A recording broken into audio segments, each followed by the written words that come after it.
Assalamualaikum warahmatullahi wabarakatuh. Halo, selamat pagi semua. Apa kabar? Semoga selalu dalam keadaan sehat dan selalu dalam lindungan Allah Subhanahu wa taala. Meskipun saat ini kita dirundung pandemi, saya harap tidak menyurutkan semangat anak-anak sekalian untuk tetap belajar ya. Oke, sebelum kita memulai pelajaran pada hari ini, izinkan saya memperkenalkan diri. Nama saya Ayu Putri Aryani. Saya mahasiswa STKIP PGRI Lubuk Linggau. Di sini saya sebagai guru PPL di MTS Nazroila Lubuk Linggau yang akan mengajar anak-anak sekalian dalam beberapa minggu ke depan. Nah, hari ini kita akan belajar mengenai struktur dan fungsi jaringan pada tumbuhan. Ada yang tahu apakah tumbuhan mempunyai organ? Ya, tumbuhan juga mempunyai organ, sama seperti manusia.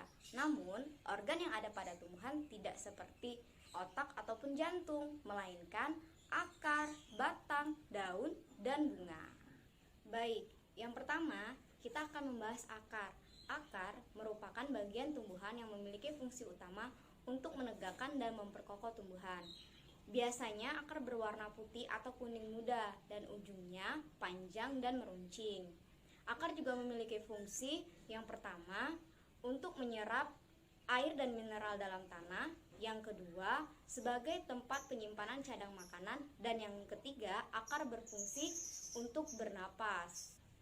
Akar terdiri dari beberapa jenis, namun yang paling sering ditemukan ada dua jenis.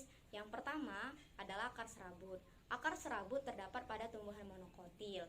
Sistem perakarannya kuat dan mencekram tanah. Contoh pada akar serabut ini terdapat pada pohon pepaya dan pohon kelapa. Dan yang kedua ada akar tunggang. Akar tunggang terdapat pada tumbuhan dikotil. Sistem perakarannya kuat, terdiri dari akar cabang dan akar utama. Kemudian untuk contoh dari akar tunggang terdapat pada pohon durian dan pohon kacang hijau. Struktur anatomi akar terdiri atas epidermis yang membentuk rambut akar untuk memperluas bidang penyerapan air dan mineral. Kemudian terdapat korteks yang berfungsi untuk menyimpan cadangan makanan. Kemudian terdapat endodermis yang memiliki dinding sel tebal dan tidak dapat tembus air dan mineral. Kemudian yang terakhir terdapat silinder pusat yang mengandung xilem dan floem. Xilem berfungsi untuk mengangkut air dan mineral dari tanah ke daun untuk fotosintesis, sedangkan floem berfungsi untuk mengangkut hasil fotosintesis ke bagian tubuh tumbuhan lainnya. Nah, selanjutnya kita akan membahas batang. Batang merupakan sumbu tumbuhan yang menopang daun, bunga, dan buah.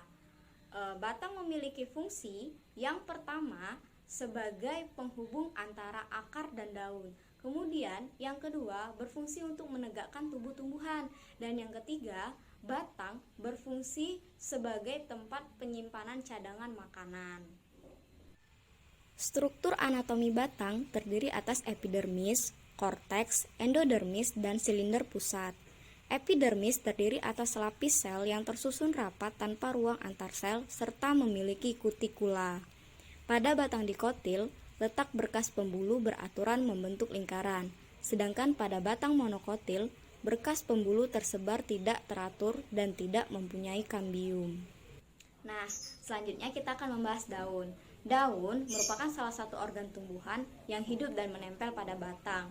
Daun memiliki fungsi yang pertama sebagai tempat fotosintesis, yang kedua sebagai tempat bernafas, dan yang ketiga sebagai tempat penyimpanan cadangan makanan. Struktur anatomi daun terdiri atas epidermis yang terdapat di permukaan atas dan bawah daun, kemudian mesofil yang terletak di antara epidermis atas dan epidermis bawah, kemudian yang terakhir berkas pengangkut yang terletak di antara jaringan bunga karang.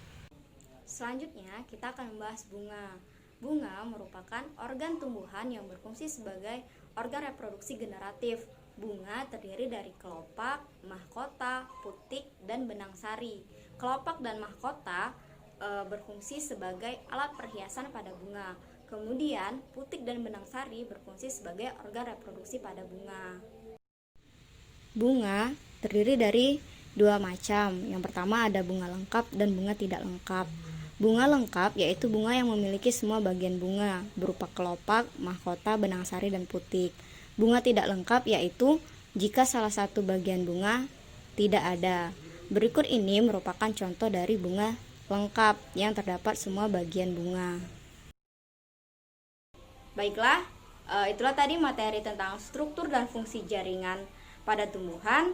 Kita lanjutkan pertemuan minggu depan. Terima kasih. Wassalamualaikum warahmatullahi wabarakatuh.